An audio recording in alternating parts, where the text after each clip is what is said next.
I'm BJay Pak. I'm the United States Attorney for the Northern District of Georgia, which is a federal district that encompasses about one third, top third of the state of Georgia. It includes 46 counties and roughly around 7.2 million people. And as the United States Attorney, I am the chief federal law enforcement officer for this district, and we have the power to prosecute cases where venue lies here, meaning, if someone was victimized here or some criminal activity that occurred here, so we would have international reach when that happens. The other thing that people may not be aware of, the United States Attorney also handles civil litigation on behalf of the United States and federal agencies. So if you think about it from a local level, people may understand like district attorneys. So the United States Attorney is similar to a district attorney in the sense that it's in the federal government, but we're also kind of the county attorney, meaning that we represent all the federal agencies in civil litigation. A perfect example, I think that's pretty simple for people to maybe get their head around, is let's say, for example, a postal service truck or the delivery person gets into a little car wreck, and let's say that the person who's injured sues the postal service. Then the United States Attorney would come in to represent the U.S. Postal Service, right, under a particular statute that allows us to do that, and so we would defend them in court. And also, we sue on behalf of agencies as well. Example, if there's debt owed to the federal government or its agencies, then we would vindicate and try to collect based on the obligations. That's great. How did you first get started with DOJ? Well, as a young, first generation immigrant, and I have no lawyers in my family, I didn't really know what a legal career looked like. The only thing that you see is on TV, and frankly, I was a quite shy and reserved young man growing up, and when I immigrated here when I was 10, I couldn't speak English, so that actually contributed to a little bit of awkwardness. Didn't really imagine being a lawyer, and I think my parents, being good Asian parents, pushed me towards medicine or engineering. I disappointed them greatly because of that. But a couple things that happened. One is my summer before my ninth grade year, my mother had encouraged me to take speech and debate for summer school if we're going into ninth grade. And being a shy kid, I really didn't want to do anything like that, but I did. And so then I found out that I had this affinity to do public speaking. And the debate coach was the teacher at the time and encouraged me to try to pursue and join the debate team, and I did, and I had success very early on. I did policy debate with a partner, and my first year growing up in Florida, we won the state championship as a novice. And I thought maybe I could make a career out of this. And it was right around the time where John Grisham novels became very popular. Law and Order became very popular because that was like the second iteration of legal shows after LA Law. Yeah. And so I was really hooked on doing that. But you won't imagine yourself as a prosecutor. And I didn't really know where to start other than looking at those role models. Interesting thing I would like to tell you is that, when I was growing up, I went to a Korean Catholic church. And when I was in high school, some of the elderly folks who are first generation seniors would ask, what are you gonna do when you grow up and graduate college? And I told them that I was going to be a trial lawyer, right? Because I want to be a prosecutor like Jack McCoy. And I remember this one elderly gentleman said, "Oh, you can't be a trial lawyer." And I said, "Why not?" And he's like, "Well, you're Korean, you're Asian, right? The jurors don't look like you. I mean, you'll never be able to win any cases that way. So you should go do something else like medicine." And then for some reason that really stuck with me and made me really mad. I want to determined to go to law school, and so I did. And when you start out your legal career and as an immigrant, and my parents and we came from pretty humble beginnings, you think about like making partner at large law firms and riding off the sunset, right? And so um, I was well on my way to try to do that, and 9/11 happened, and that kind of shifted my entire perspective about my life and my purpose in life and things like that. I really couldn't concentrate on not doing anything, concentrate on work. So as a result, I decided try to give a hand at public service. And I was very fortunate. I was very lucky at the time. I had met two folks who've been a great help and mentor in my life. One is currently David Namias. I don't know if you know him. Him and his late wife Kathy O'Neill were good friends, and then they were assistant U.S. attorneys in the office when 9/11 occurred, right before it occurred, and they had encouraged me to go ahead and apply.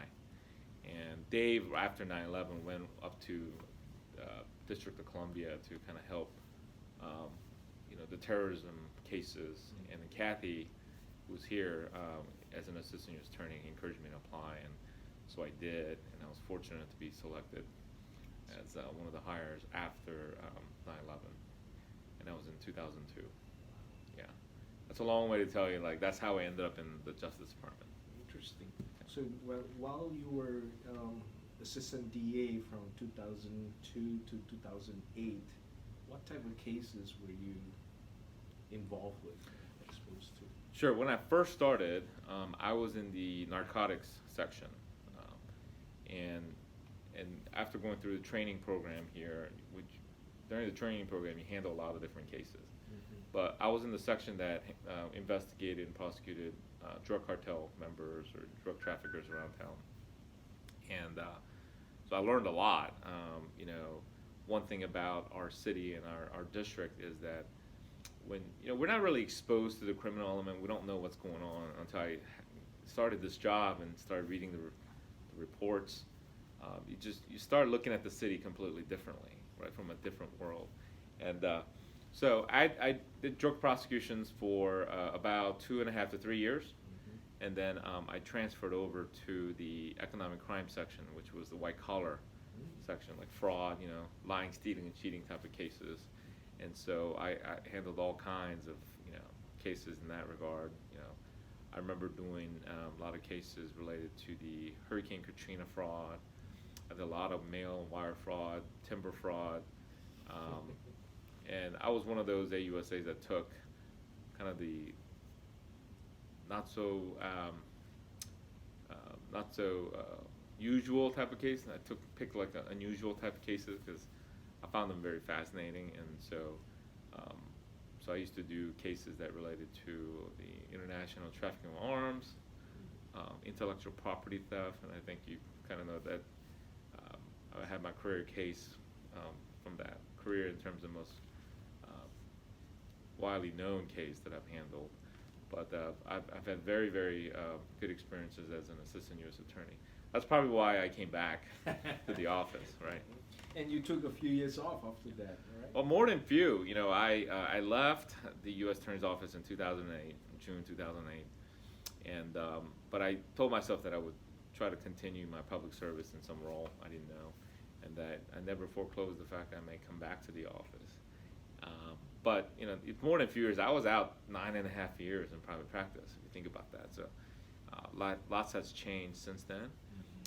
But the office still does excellent work. We got great culture here, great people.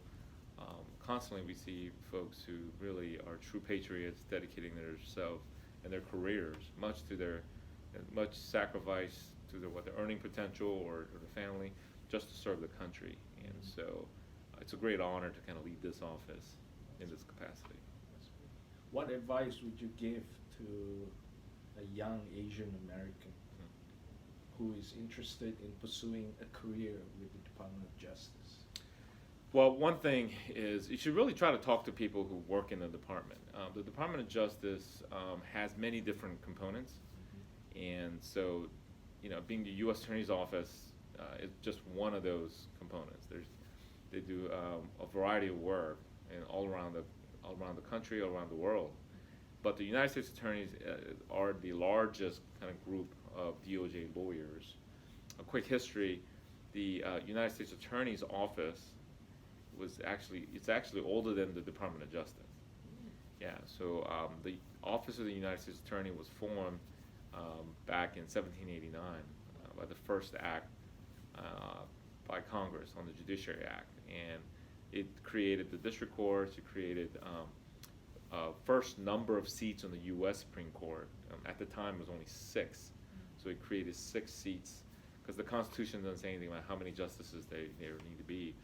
And so U.S. attorneys were supposed to be representing the interests of the state. So Georgia being one of them, we had one U.S. attorney for the entire state.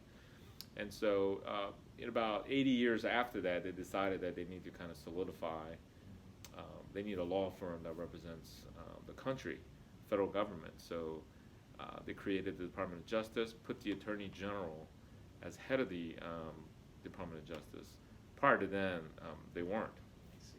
They were just only responsible for litigating before the U.S. Supreme Court. But once they did that, they brought all the U.S. attorneys under the purview of the Department of Justice.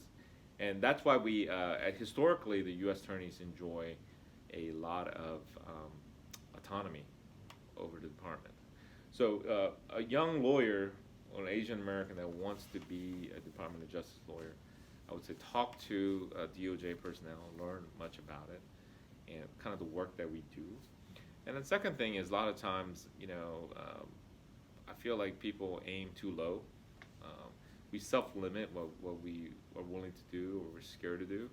So if you kind of push yourself outside of the boundaries of what you're comfortable doing, because it's always easy to kind of stay the status quo. So if you're a practicing lawyer doing what they're doing now, it's hard to make that jump to some new career, or particularly a government job where you're taking perhaps a big financial sacrifice. But I'll guarantee you that it's well worth it. You'll get back in some satisfaction of the work that you do. That's probably kind of hard to quantify. Yeah, it's good advice because your typical Asian parent will want you to be an accountant, Right. engineer, or doctor.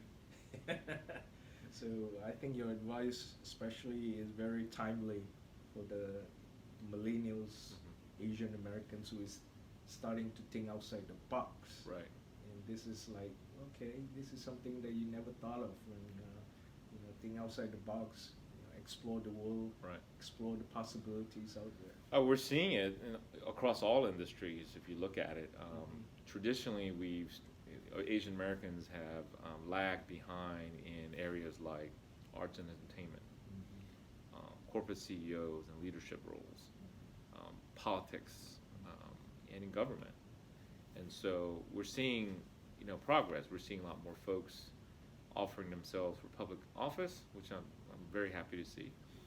We're seeing more and more folks in government.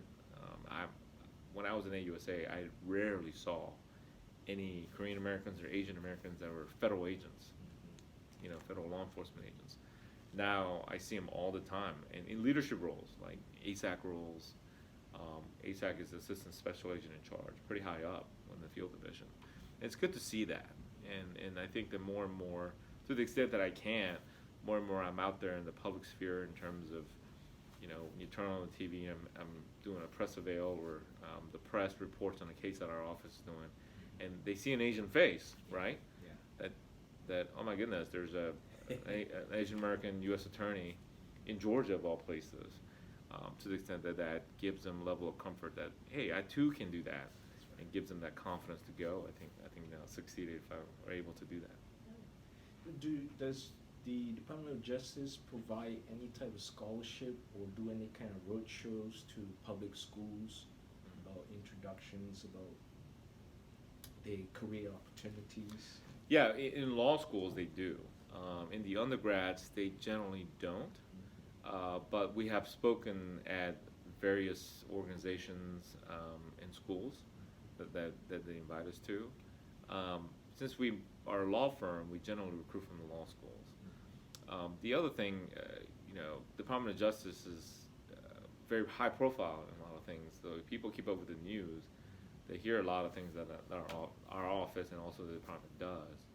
And so we do attend career fairs. We do attend, particularly in areas where, we have some at-risk youth who didn't have a very positive interaction with law enforcement. We have some programs which, consistent with our mission, to talk to them, and we try to get our diverse AUSA workforce to be out there and do the same thing. Like, listen, I was in similar shoes. Look where I am now. You could do it too, and try to get them to and inspire them to change the trajectory of their life. Interesting. So do you do a lot of public speaking to the young folks? Not the young folks. When I was in the elected office, Lee, I used to do a lot of speaking for young folks. I do get a lot of speaking engagements or requests, but they generally are to folks who are interested in some of the mission work that we do in our office. Law enforcement, community groups, chambers of commerce, Rotary clubs, and also I do a lot of speaking related to our U.S. Attorney community on some particular issues, because we have some expertise in some areas, and so but I don't get as many invites to the young folks. I think last year I spoke to my middle daughter's 5th grade class about the federal government, but that's the extent of it. Okay. So if anyone was interested to find out more, is there a particular site or online page that they can visit? Yes. I mean, in general, you could go to www.justice.gov, which is the U.S. Department of Justice website, and they'll have a lot of information about what the work the Department of Justice does. In general, if you just Google information about the Department of Justice, Wikipedia has a very good description of it. It won't give you the specific details, but the structure of the Department of Justice is a little bit more complicated from the outside. If you're inside, it makes sense.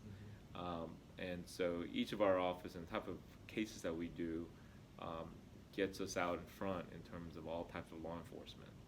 And so there's a lot of information available out there about the work we do. But in particular, if you want to learn more about our office, we have a website as well, which Bob could provide you. It's www.justice.gov/USAO-NDGA. I believe that's the website. Great. Final question, BJay. Are there any kind of internship opportunities in the office here? We have several levels of internships. One is we generally do a 3rd-year law practice program through the law school students here. They could come and practice law with us under the special rules by the Georgia Supreme Court, allowing a 3rd year in law school under the appropriate supervision can practice law in tried cases. When I was in AUSA, I've sponsored several. I was actually in charge of the intern program, so I oversaw a lot of the 3rd year Practice Act folks. And then we also have summer internships for law students, and so that's obviously that's during the summer here, unlike the 3rd year Practice Act, which is a semester long. They can't practice law, but they will be able to sit through almost everything that we do except for the grand jury investigations, which is supposed to be kept in secret. They're not allowed to do. And then we, from time to time, is not as often, we have some internships for undergraduates, for particular projects and things like that. But those are rare, and then we don't generally have internships for high school kids. The reason being is we work with very sensitive materials, and they have to go through a thorough background check, and usually that doesn't lend itself for internships. Well, thank you for your time, BJay. Well, anytime. Thanks for coming down here. Thanks.